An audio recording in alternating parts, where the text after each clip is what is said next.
प्रेम से बोली विष्णु भगवान की जय।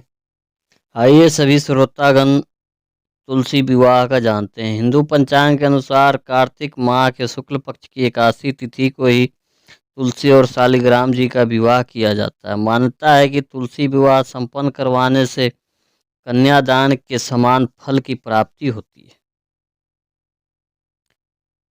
तुलसी विवाह भगवान विष्णु 4 महीने की निद्रा के बाद जागते हैं। उनके जागने के बाद ही सभी तरह के शुभ और मांगलिक कार्य शुरू होते हैं। इसके साथ ही हिंदू पंचांग के अनुसार कार्तिक माह के शुक्ल पक्ष की एकादशी तिथि को ही तुलसी और शालिग्राम जी का विवाह किया जाता है। मान्यता है कि तुलसी विवाह संपन्न करवाने से कन्यादान के फल प्राप्त होते हैं और मोक्ष के द्वार खुल जाते हैं। साथ ही तुलसी जी और शालिग्राम की कृपा से विवाह में आने वाले बाधाएं भी दूर होती है। शादीशुदा जीवन में खुशियां बनी रहती। ऐसे में चलिए जानते हैं कि इस साल तुलसी विवाह कब है। तुलसी विवाह 23 नवंबर कार्तिक माह की शुक्ल पक्ष की देवउठान एकादशी को होगा। इस दिन भगवान शालिग्राम और माता तुलसी का विवाह किया जाएगा। कार्तिक माह के शुक्ल पक्ष की एकादशी तिथि 22 नवंबर को रात 11:03 से शुरू हो रही है।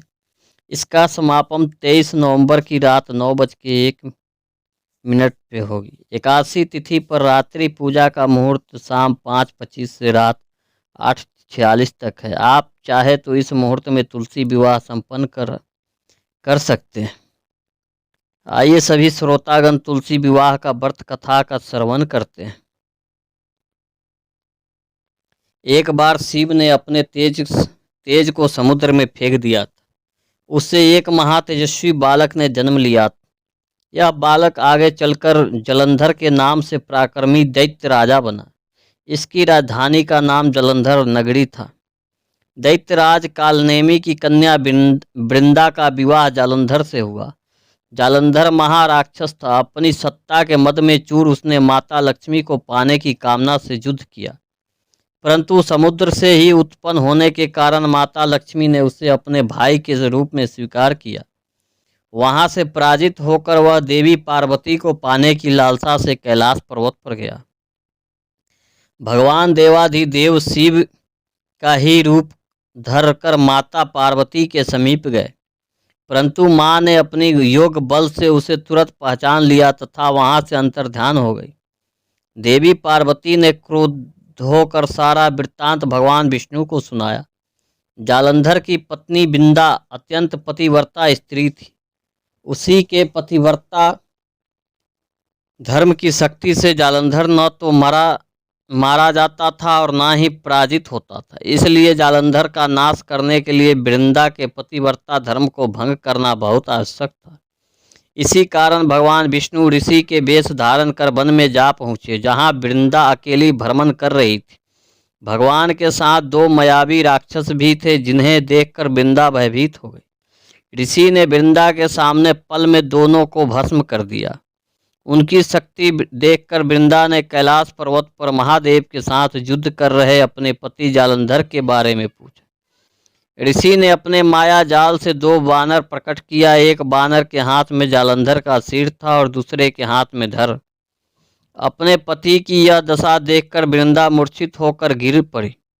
होश में आने पर उन्होंने ऋषि रूपी भगवान से विनती की कि वह उसके पति को जीवित करे। भगवान ने अपनी माया से पुनः जालंधर का सिर धड़ से जोड़ दिया, परंतु स्वयं भी वह उसी शरीर में प्रवेश कर गया। वृंदा को इस छल का तनिक भी आभास न हुआ। जालंधर बने भगवान के साथ वृंदा पतिव्रता का व्यवहार करने लगी, जिससे उसका अस्तित्व भंग हो गया। ऐसा होते ही वृंदा का पति जालंधर युद्ध में हार गया। इस सारी लीला का जब वृंदा को पता चला तो उसने क्रोध होकर भगवान विष्णु को हृदयहीन शीला होने का श्राप दे दिया। अपने भक्त के श्राप को भगवान विष्णु ने स्वीकार किया और शालिग्राम पत्थर बन गए। सृष्टि के पालनकर्ता के पत्थर बन जाने से ब्रह्मांड में असंतुलन की स्थिति हो गई। यह देखकर सभी देवी देवताओं ने वृंदा से प्रार्थना की वह भगवान विष्णु को श्राप मुक्त कर दे। वृंदा ने भगवान विष्णु को श्राप मुक्त कर स्वयं आत्मदाह कर लिया। जहाँ वृंदा भस्म हुई वहाँ तुलसी का पौधा उगा। भगवान विष्णु ने वृंदा से कहा, हे वृंदा, तुमने अपने सतीत्व के कारण मुझे लक्ष्मी से भी अधिक प्रिय हो गई हो। अब तुम तुलसी के रूप में सदा मेरे साथ रहोगी। तब से हर साल कार्तिक महीने की देवउठान एकादशी का दिन तुलसी विवाह का रूप मनाया जाता है।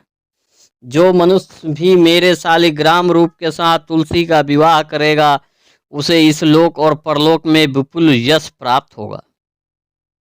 उसी दैत्य जालंधर की यह भूमि जालंधर नाम से विख्यात है। सती वृंदा का मंदिर मोहल्ला कोट किशनचंद में स्थित है। कहते हैं कि इस स्थान पर एक प्राचीन गुफा भी थी जो सीधी हरिद्वार तक जाती थी। सच्चे मन से 40 दिन तक सती वृंदा देवी के मंदिर में पूजा करने से सभी मनोरथ पूर्ण होते हैं।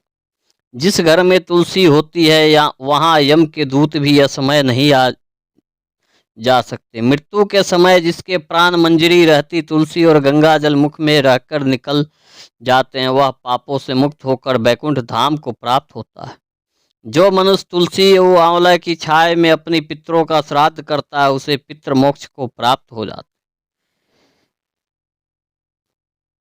प्रेम से बोलिए विष्णु भगवान की जय।